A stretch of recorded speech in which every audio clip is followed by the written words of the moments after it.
Siyempre, gustong umiskor ni Baste kapag kasibak ni General Torre kasi galit na galit siya na si General Torre mga kababayan o na si Pastor Kibuloy hindi umobra yung power. Kung na-stop ni Pastor Kibuloy ang lindol, di ba yun ang pinapaniwalaan ng mga reporters ni Pacquiao, kayang patigilin ang lindol. Hindi niya napatigil yung pag-aresto sa kanya ni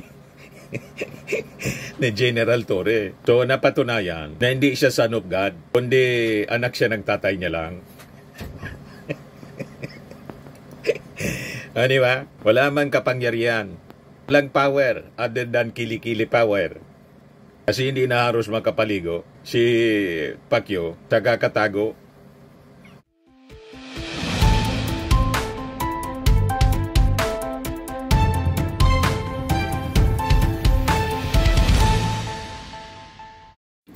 Hello po mga kababayan, si Dante Maravillas, Bicolano vlogger, broadcast journalist from Albay.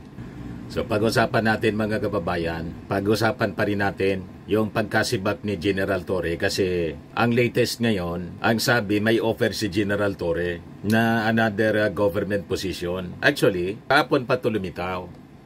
Pero sa news update ngayon, sa press con ni Yusek Claire Castro, ang sabi dito, Palace confirms that General Nicolas Torre is being offered another government position following his relief as PNP chief. Kapon ganun din yung sinasabi mga kababayan ni DLG Secretary John B. Remulla. Pero sabi ni Secretary Remulla, depende niya kung tatanggapin niya. So abangan natin mga kababayan kung itong bagong offer sa kanya tatanggapin ni General Torre. Kasi mga kababayan, medyo masama yung impact ng pagkasibak. Di ba? Yung term pa lang na sinibak at saka yung announcement ng Palasyo Malacanang, wala masyadong paliwanag. Kaya siyempre, kaliwat kanan ng mga negative haka-haka, negative theories, lalo na po sa mga dilawan at sa mga DDS. In-exploit nila yung balita tungkol sa pagkasibak. Lalo't si General Torre mga kababayan, napaka-popular. Pati po si Baste, kasi na-knockout si Baste ni General Torre sa boxing match. Knockout kasi hindi pa man po nagsisimula yung labanan, talo na si Baste. Alam na natin na talo, lumipad pa Singapore. Chupi. Sobra pa sa pagka-knockout, mga kababayan. Binabali sana kung si Baste lumaban man lang. Hindi, tumakbo. Ngayon, nagkikisaw-saw si Baste sa isyong ito. Ayan sabi niya, tingin ko mayroon talagang internal conflict na nangyari dyan. Hindi rin naman clear ang statement ng Malacanang kung bakit siya tinanggal, sabi ni Acting Mayor Baste Duterte ng Davao. Siyempre, gustong umiskor ni Baste kapag kasibak ni General Torre kasi galit na galit siya na si General Torre mga kababayan o na si Pastor Kibuloy hindi umobra yung power. Kung na-stop ni Pastor Kibuloy ang lindol, di ba yun ang pinapaniwalaan ng mga reporters ni Pacquiao, kayang patigilin ang lindol. Hindi niya napatigil yung pag-aresto sa kanya ni General Torre. So napatunayan na hindi siya son of God, kundi anak siya ng tatay niya lang. Di ba? Wala man kapangyarihan, walang power other than kilikili power. Kasi hindi na haros makapaligo si Pacquiao sa kakatago. Di ba ba? O ngayon, sinunod ni General Torre na sinilo yung kanyang tatay ni Baste. Siyempre gustong tumabla at least sa mga statement, diniliver pa dahig. Kaya maintindihan natin kung bakit nagalit yung mga anak ni Digong kay General Torre. Nasundan pang hinamon ni Baste, si General Torre, pinatulan. Lalo na paya kasi nawala yung imahe na pagkamaisog ng mga Duterte, naging talawan. Kaya ngayon, tuwang-tuwa ang kampo ng mga Duterte at mga DDS nang masibak si General Torre. Gatong ng gatong sila ngayon para mag-rebuild si Sumama ang loob ni General Torre at kumampi sa kanila. Yun ang mga statement ni Bato de la Rosa, ni Panelo, ngayon ni Baste. Ano ba? Pakinggan natin, mga kababayan, si Baste. Diversionary tactic ito na asyon, hindi ko talaga alam. Pero nilipat lang sa ibang department. No, hindi talaga. Kasi kung naging chief PNP ka na, tingin ko, demoted talaga siya. Because nanggagato. Wala nang mas mataas pa dyan sa pagkapulis mo. Diba? Hindi ka naman pwede ilagay sa ibang appointed position. Si NBI. Appointed na. Demoted siya. So tingin ko, may internal na conflict talaga na nangyari dyan. Internal conflict yan. Hindi naman din clear yung statement ng Malacanang kung bakit siya tinanggal. Anong tingin niyo po sa kapatid? Hindi ko talaga alam. Do not know these people. Mayor Baste. But for sure, kung may papalit man na chief PNP dyan, may talaga yan, may order talaga yan na pagkirahin tayo. Eh naman lagi hindi ka naman maging chief PNP pag wala kang gagawin katarantaduhan against sa ating mga Duterte o sa mga supporters natin. Sabi nga ni Senador Bato, galit. Ayan, mga kababayan, ang reaksyon ni Baste. Siyempre, kinuna ng reaksyon kasi si General Torre ang naging dahilan kung bakit nasa dahig ang kanyang tatay at siyang nagpahiya sa kanya kasi naging biglang boxing champion siya, pambansang kamo, si General Torre. Ano ba? So, tingin niya daw may internal conflict. That is normal po kung totoo na may internal conflict. Kasi sa mga Duterte nga po, may conflict din. Si Harry Roque, laban si Atty. Kaufman. Yung mga DDS vloggers, si Marlica, Banat Bay, tapos yung mga vloggers dito ng mga DDS, nagpupuksaan. So that is normal, yung internal conflict po. Kahit sa organization, may ganon. Yes, sabi ni Melchor Vergara, isang Marcos supporters, huwag ka nang makialam sa gobyerno, gonggong.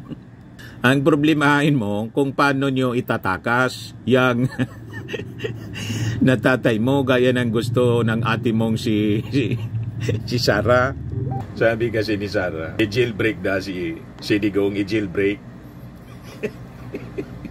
So, lalong mahirapan po yung request nila for interim release ni Digong kasi nagkalat na, nag-viral na yung sinabi ni Sara, i-jailbreak anya natin. Kaya si Kaufman po, ang strategy, makiusap na lang daw. Gustong makipag-usap sa ating Pangulong Bongbong Marcos para pagbigyan yung interim release dito sa Pilipinas.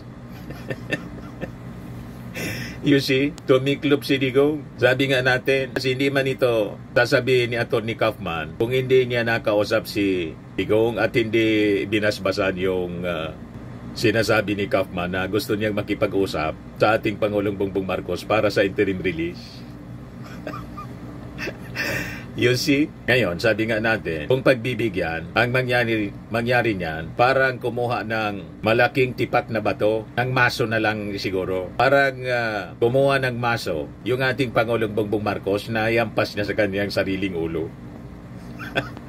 Di ba po? O ngayon, going back dito kay General Torre, ayos na si General Torre kahit nasibak. Anyway, naibenta na rin niya yung kanyang boxing glove na kahit hindi man lang po dumapo sa panga ni Baste, naibenta niya kay Bustoyo. Kaya lang sabi ni Bustoyo, i-auction niya daw. Ayan o, Bustoyo opts to auction General Torres boxing gloves. O diba? Pero ayos lang, importante na ibenta na. Para yun na naman mga kababayan sa, I think itutulong lang naman yun ni General Torre. Di niya Mr. Maravilla sa analysis mo, ano talaga yung rason? Sinabi naman po, malinaw naman po yung paliwanag ni DILG Secretary John B. Crimolia na ipinaliwanag din ni dating PNP Chief at ngayon Senador Ping Lacson. Ako mas naniniwala ako dito sa paliwanag ni Ping Lacson. Ngayon talaga yung naging dahilan po. Yan Sabi ni Ping Lacson, Police General Nicolas Torre acted beyond his authority of unilaterally relieving his second in command, Police Lieutenant General Jose Melencio Nartates Jr. What is important at this point is a smooth transition in transfer of command in authority so as not to hamper the overall mission of the PNP to continue maintaining peace and order for the benefit of the people whom they have sworn to serve and protect. Yun ang importante doon. Tama po. Kaya lang yung turnover of command to the acting PNP chief, si Nartates, na ginawa kahapon, madalian po Wala nga absent si General Torre. Ang nag-turnover po ng command, si DILG Secretary John B. Crimolia. Medyo talagang mabigat. Diba? So, kitang-kita yung problema na napasukan mga kababayan ni General Torre. At itong naging statement ni Amy Marcos, mga kababayan, makahulugan. Although may kasamang intriga. Pero may semblance of truth, mga kababayan. Parinig ko po sa inyo, tapos i-analyze natin. Ayan in-interview si Amy Marcos kahapon, kinonan ng reaksyon. Kaya lang yung kanyang reaksyon po, may kasamang intriga. Kasi si Amy Marcos, maintindihan natin, align sa mga Duterte. So makabilang bakod na siya. Mas matimbang na po ang interes ng mga Duterte kaysa sa kanyang kapatid. Pero pakinggan natin yung kanyang sinasabi. Tapos we read between the lines. Analyze natin. Interview ito ng mainstream media. Published by Newswatch Plus Philippines. Sabi ko, hoy, ba't ganun? Nako, may balik yan, magdahan-dahan ka. Siguro magiging bilang anghel ako. Dahan-dahan daw si General Torre. Wala akong alam. Ang alam ko lang, ang balita ko, doon sa mga... Ang minimin niya, mga kababayan, yung paglipat sa kanyang deputy sa Mindanao na malinaw po na demotion. Itong si Nartates, mga kababayan, taga Ilocos pala to. Kaya makaulugan yung sinabi ni Amy Marcos na winarningan daw niya itong si General Torre. Si Amy Marcos galit kay General Torre kasi nga kampi siya sa mga Duterte. Diba? Remember nung Senate investigation niya? Ginisa niya si General Torre doon sa pag-deliver kay Digong sa The Hague. O ngayon, winarningan daw niya na magdandahan. Siyempre, hindi man pinakinggan ni General Torre, itong si Amy Marcos, kasi alam niya, nasa side ng mga Duterte. Tinuloy-tuloy niya yung kanyang unilateral decision, mga kababayan. Nilipat pa Mindanao. Ngayon, pumalag. Kung sino yung nilipat niya pa Mindanao, na malinaw pong demotion, taga Ilocos pa naman, Ilocosor, yun ang pinalit sa kanya. So ano ang lesson dito, mga kababayan? Tama si Ping Lacson. May nasagasaan po na malaking tao. Yan Police General Nicolas Torre acted beyond his authority of unilaterally relieving his second in command, Police Lieutenant General Jose Melencio Nartates Jr., isang Ilocano. What is important at this point is a smooth transition, sabi niya. So acceptable para kay Ping Lacson. Alam niya, medyo sumobra si General Torre. Sabi nga po ni Ping Lacson, yung panahon niya bilang Chief PNP, panahon ni ERAP, kahit binagdian daw siya ng absolute authority ni ERAP, hindi niya ginawa. Walang consultation. Siguro pumasok na din yung alam niya ninyo, power sa ulo ni General Torre. Ito yung nangyari sa kanya. Nasunog siya. O diba, mga kababayan? At kung pakikinggan natin yung statement ni Amy Marcos, medyo may kasamang intriga. Ulitin natin. Wala akong alam. Ang alam ko lang, ang balita ko, doon sa mga appointment ng mga RD at iba pa, talagang hindi sila nakipagkonsulta kay Secretary John B. Hindi man tama yun. Siyempre, may boss tayong lahat. Hindi tama.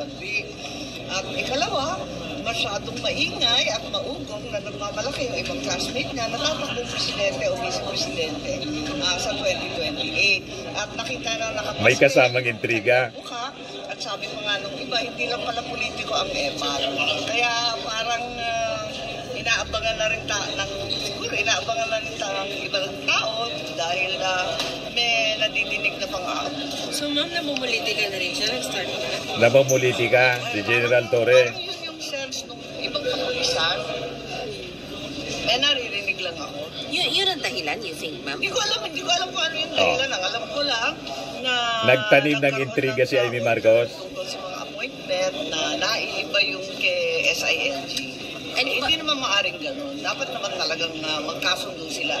Nakakahiya naging publiko pa yung alita nila. Hindi tama yun. You find it disturbing yung parang sabi niyo, ma'am, pamumuliti ka po, General Torre? Politika. Ewan ko kung anong marathon yung tinatakbuhan nila. Marami Pero ayaw niya kumpirmahin.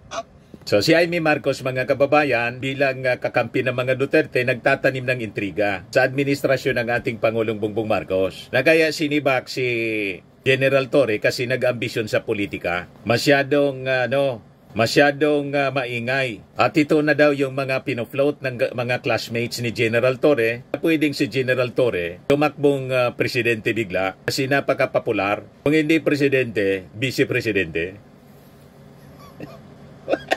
Pero mga kababayan, hindi man yun imposible na theory o intriga ni Amy Marcos. Medyo may konting semblance. Pero siguro presidente medyo malabo. Baka vice-presidente or senador may plano kasi ang dami na pong general. Dating Chief PNP tulad ni Ping Lacson. Yung iba Armed Forces Chief tulad ni Rodolfo Biazon. Nang sumikat po, tumakbong senador. At ngayon nga po si Bato de la Rosa. So baka nakikita ng mga classmates.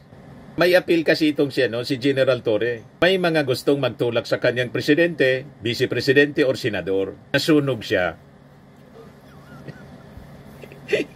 Si General Torre po, pumunta pa lang Tugigaraw. At habang nandun sa Tugigaraw po, parang kasama yung mayor, naglalakad sa kalsada. Parang parada yata. Baka na-perceive na ito yung mga pamamaraan niya para pumasok sa politika. Nagsisimula na mangampanya tulad no ni Bato de la Rosa. PNP pa, ginamit ni Bato de la Rosa yung PNP para sumikat. Remember, nagpagawa si Bato de la Rosa ng mascot. Yun ang simula. Yun pala tatakbong senador. So malamang may nag-intriga kaagad kay General Torre. Ginamit, ako ang tingin ko, nag-intriga. Kampo ng mga Duterte. Kasi siyempre galit kay General Torre. Tunogin niya natin para makatablaman lang tayo kay General Torre. Yun nangyari. O diba? Hindi siguro nabasa ni General Torre yung 48 laws of power. Ay General, para hindi ka matisod sa susunod, lalo't halimbawa may offer sa'yo, tanggapin mo lang yung susunod na offer. Kaysa naman, mawala ka sa eksena. Sayang yung abilidad mo. Tanggapin mo lang kung ano yung i-offer sa'yo ng ating Pangulo. Kung halimbawa, offeran ka. Huwag kang yung masaktan yung ego mo sa nangyaring pagkasibak sa'yo. Maniwala ka na all things work together for good for those who believe. That is my brotherly advice sa inyo po. Pero kung halimbawa nasaktan ka na, tapos dahil sa sakit na nasibak ka, baka isipin na pampalubag loob, mangyari niyan, nakakalimutan ka na ng mga mamamayang Pilipino niyan, kahit gaano kasikat. Ganyan ang buhay. Di ba? Pag wala ka na sa eksena, wala na. Diretso ka na niyan sa retirement mo talaga. Pero you have to read the 48 laws of power para hindi ka na ulit matisod. At ang dapat mong tatandaan, yung sabi doon sa 48 laws of power, never outshine your master. Di ba? Gaano ka man kagaling, never outshine your master. Yan The 48 laws of power, never outshine your master. That is number 1 law from Robert Greene's book, The 48 Laws of Power. Sabi diyan, the law advises then that when dealing with superiors, you should always make them feel comfortably superior rather than displaying your talents in a way that inspire fear of insecurity. Ibig buuan niya, Mr. Maravilla, sabihin na insecure si PBBM. Hindi po si PBBM kasi wala naman pong ambisyon na umulit pang Pangulo. Ang PNP kasi po, under DILG pa rin. Nakita mo, sa totoo lang, may mga actions na ginawa si General Torre na hindi nagastuhan ng DILG at sa kanang National Police Commission. Kasi nga, initsa puwera niya, no? Initsa puwera ni General Torre. Kaya tama yung analysis po ni Ping Lacson. Si General Torre niya acted beyond his authority of unilaterally relieving his second in command, si Police Lieutenant General Jose Melencio Nartates Jr. Hindi ko man sinasabing yumabang na si General Torre dahil sa kanyang popularity. Di ba? Hindi dapat niya yun ginawa. Napakan niya yung kanyang superior. And siyempre, na-insulto yung DILG at National Police Commission at nakita ng ating Pangulo. Medyo iba. Bakit ito ginawa ni General Torre? Kaya inapprove yung pagtanggal sa kanya, tinibak siya. Kaysa naman po, baka magkaroon ng internal conflict po within the organization. Lalo yung second in command na isang Ilocano, siguradong pinagkatiwalaan yun ng ating Pangulo. Maybe kasama yun sa inner circle ng ating Pangulo. Biglang dinimot ni General Torre. Doon siya nagkamali. Nagets na ninyo? Kaya importante, General Torre, mabasa mo yung 48 laws of power at ang pinaka-importante yung law number 1. Never outshine your master. By making your masters appear more brilliant, you can effectively navigate power dynamics and advance your own position. Ano yung key aspects of the law? Una, make superiors feel superior. Linampasan mo yung mga superiors mo, yung DILG Secretary, yung National Police Commission, wag mong aapakan. Dapat hindi mo init sa puwera. Init sa puwera mo You acted on your own. Tapos dinimote mo pa yung number 2 man na taga Ilocos. Alam mo na, taga Ilocos. Pinosisyon yun ng ating Pangulo. Kaya malaman yung statement ni Amy Marcos, isang Ilocano, kapatid ng Pangulo. Pinarningan ko nga niya siya. Ayon, anya nangyari. Parang nagdilang anghel ako, na karma. O di, ayon, si Amy Marcos pa naman, kampi sa mga Duterte. O di natuwa. You see, nilagay yun ng ating Pangulo para magkaroon ng checks and balance. Para kung mayroong mga excesses, madali na ma-check. Sabi nga natin kapon, malamang sa malamang, trusty inner circle si Nartates ng ating Pangulong Bongbong Marcos pagkatapos dinimote ni General Torre. Ayan tuloy, ang ginawa, mga kababayan, si Nartates ang ginawang acting PNP chief. Checkmate, mga kababayan. Na one time, false mob si General Torre. Kasi medyo umakyat yung power sa kanyang ulo. Kasi sumikat siya sa pagkahuli, mga kababayan, ni Pacquiao. Pagkatapos ni Digong. Kaya importante, huwag aakyat sa ulo yung hangin. Tama po. Yan make superior feel superior. The core of the law is to ensure that those above you feel secure, incompetent, never threatened by your own accomplishments. Alam din ito siguro ni General Torre, kaya lang nakalimutan niya. Kasi naging commander na siya ng Quezon City Police Station, ng CRPO, ng Mindanao, iba-ibang posisyon bilang commander. At ang latest po, yung pagiging chief PNP nga, nakaligtaan niya. Pangalawa na aspeto, avoid excessive display of talent.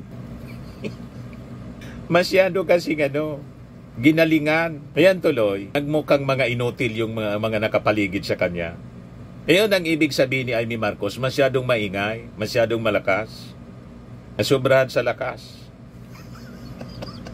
Kung sa bagyo mga kababayan, siya yung eye of the typhoon. Kaya yung nasa paligid niya, lahat nagtatalsikan. Hindi man po pwedeng yung nasa paligid niya, tumalsik na lang. Dapat kwan lang siya, relax. Tama po yung ating mga analysis. Sinasabi ko ito kasi nangyari to sa akin, itong nangyari kay General Torre. Noong ako nasa mainstream media pa, yung mga nakapaligid sa akin, laging galit sa akin, hindi ko man inaano. Pati superior ko, iniipit ako lagi, ayaw nila akong mag-shine. Kaya yung ganawa ko, ultimately, pag edad kong 50 po, sabi ko, mag-retire na ako. Hindi ako dito aangat kasi laging may o di ba? O di ngayon, buwilo ako. Di ba pa? So si General Torre, pwede na rin magsarili. Nakilala na rin siya. Pero nasa sa kanya yon. Kung totoo na may offer pa sa kanya, na ibang posisyon, di okay yon kung tatanggapin niya. Pero kung hindi, pwede na siya na tumayo na mag-isa or makipag-associate sa kung sinong gusto niyang grupo. Kung talagang may ambisyon sa politika.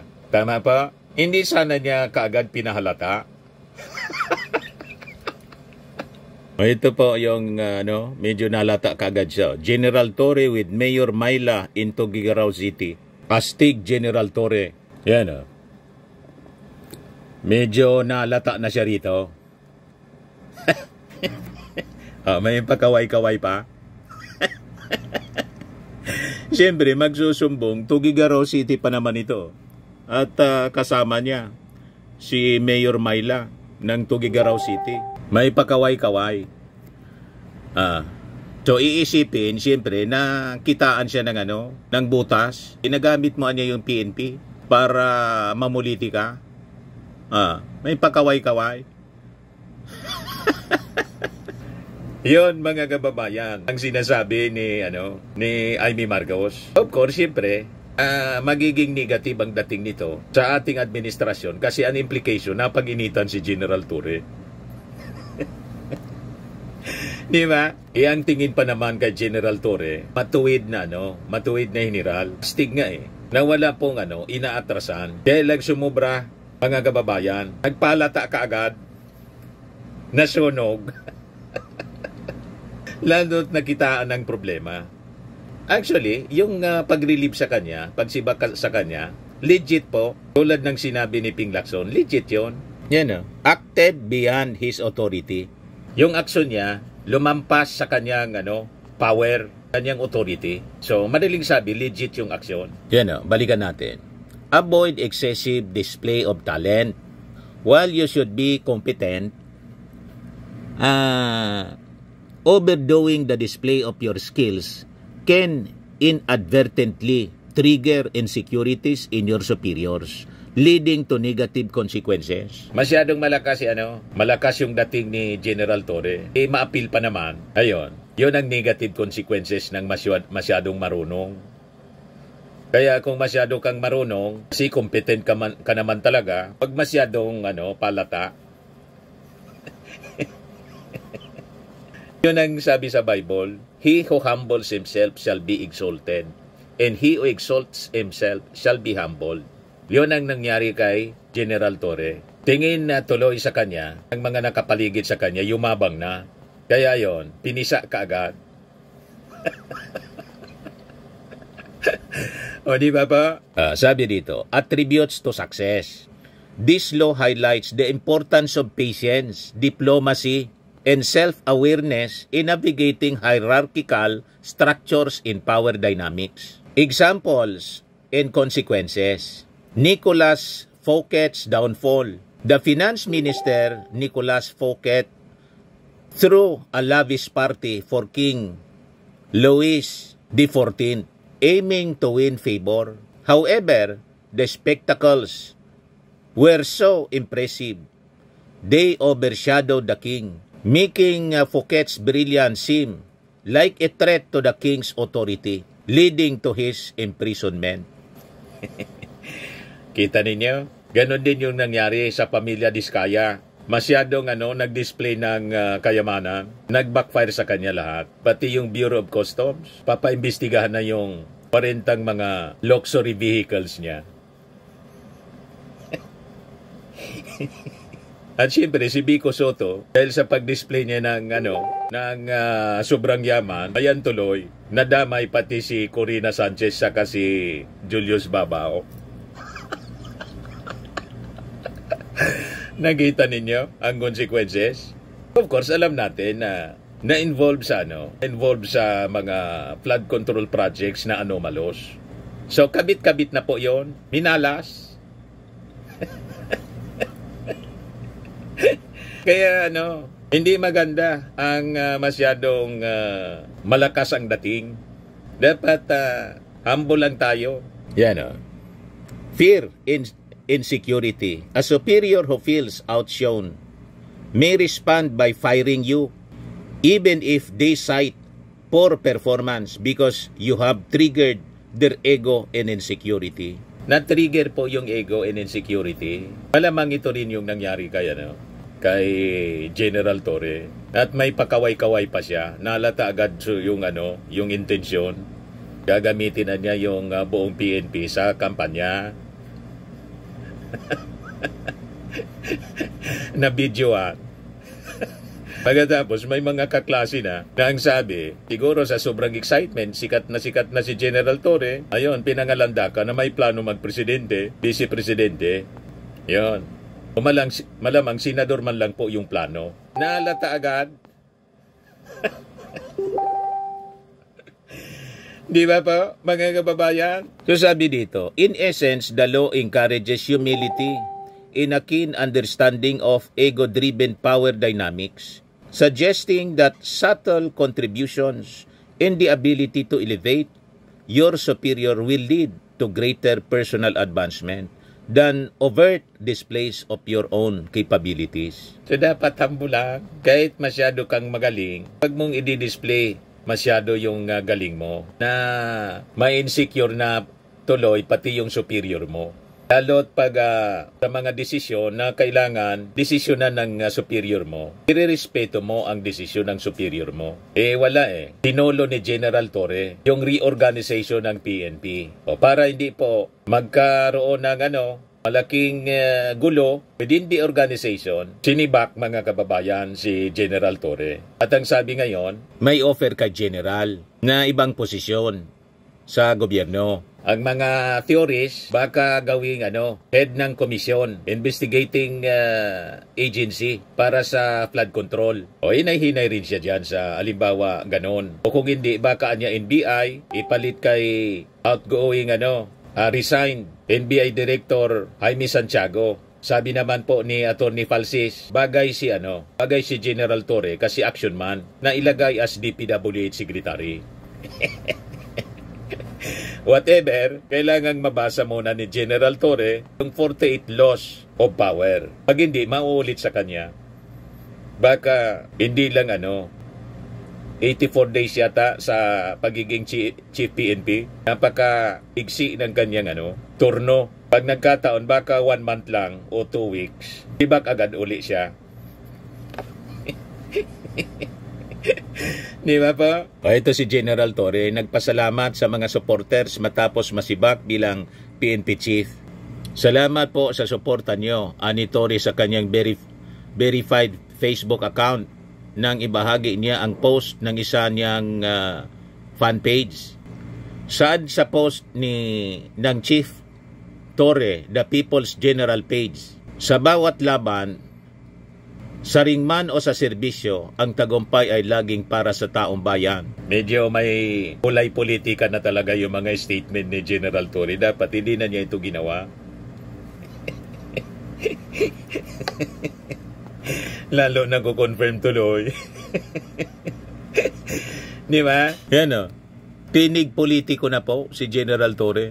Pati yung page niya, may kulay politika na Chief Torre, the People's General page. Tama po yung mga reading natin. O bakit niya Mr. Maravillas naka black and white yan? Luksa kasi. Luksa ngayon siya, no? Si General Torre. Anyway, hindi ka pa naman magsimula, General Torre. Pero i-perfect mo yung 48 laws of power. At kung ako sa'yo, yung fan page mo, itago mo muna yung fan page mo. Huwag masyado magpalata. Matagal pa naman po. Kung may plano ka na tanggapin muli, yung yung offer, halimbawa totoong may offer sa iyo, bagong posisyon sa gobyerno, medyo baguhin mo yung iyong style. Huwag masyadong malakas. Pag medyo malapit-lapit na, pwede ka na mag-decide. Halimbawa, 2 years before the election, plano ka talaga, o di mag-resign ka na. And focus on your campaign. Pero wag habang nasa posisyon pa. Kasi mainit sa mata. Friendly advice kahit hindi kita kilala, personal. Pero ako, saludo ako sa iyo. You're a good soldier. Tama yung mga ginawa mo in the past. Yung lately lang, ang medyo sablay. Kaya para kang nasipa ng kabayo. Knockout. Diba? Anyway, sa bawat pagkakamali, may mga lessons tayong nakukuha, napupulot. Tama po? Sa mga naghanap ng malinis and spacious fitness gym, pumunta lang po kayo sa aming Colossal Fitness Gym. We also offer Grab Car Rental with our brand new 2023 model ng Toyota Innova. We also accept booking for those who are planning to travel via PAL, Cebu Pacific, and other airline companies, local and international, and bills payment for Meralco Bills, PLDT, Aleco Bills, etc. Ang Colossal Fitness Gym is located at 3rd floor Security Bank Building, Landco Business Park, Legazpi City, Albay. For inquiries, look for Chilon Maravillas. Contact number 0966-802-0949. Yan yung aming Innova. Lagi na pong matao sa amin. Pati mga foreigners po, tingnan ninyo, mga British tourists sila. Ang lalaki ng katawan na, mga kababayan, nag-gym sa amin. Ito naman po, Indian National. Ito mga mga European sila. Ito naman yung bago naming product na binibenta online, Eye Glow Serum. Whitening po siya galing sa South Korea. Tingnan ninyo yung epekto sa aking anak na architect entrepreneur, Riz Maravillas. For inquiries, look for Riz Maravillas on FB. Ito naman po, Firmax Firming and Lifting Cream. Pinapahid ito sa mga pulses and affected area. Mainam po ito sa mga pains at paninigas ng mga kaso-kasuan. Ito po, Automax Radiant Serum. Sa mukha naman yung application. Anti-aging po siya. You will look 10 years younger than your age. Ito naman po, yung bagong product naming binibenta online. I am worldwide amazing pure organic barley powder drink mix from Australia. Ngayon, mark your calendars for this back-to-back star-studded event brought to you by I Am Worldwide 8th year anniversary po. Featuring Benny and Ji Chang Wook. October 19, 2025. Secure your tickets now. Nagkakaubos na agad. Mag-message kayo po sa aking anak na architect entrepreneur Riz Maravillas. Saka sa mga gustong mag-business po nito. Yan po yung Bini. Yan nagkakaubos na po ng mga tickets. Sold out. May last call pa rin sa lower box. Bilis maubos ng ticket. Kahapon lang inanunsyo tapos sold out na agad yung SBIP1. Sa mga gustong magnegosyo po nito at mag-try ng product, message ninyo yung aking anak, Riz Maravillas. Sa mga mahilig naman po sa mga imported bags and wallets, mag-message na lang po kayo kay Ma'am Eileen Rosales, Eileen Closet. Naka-base po siya sa Amerika.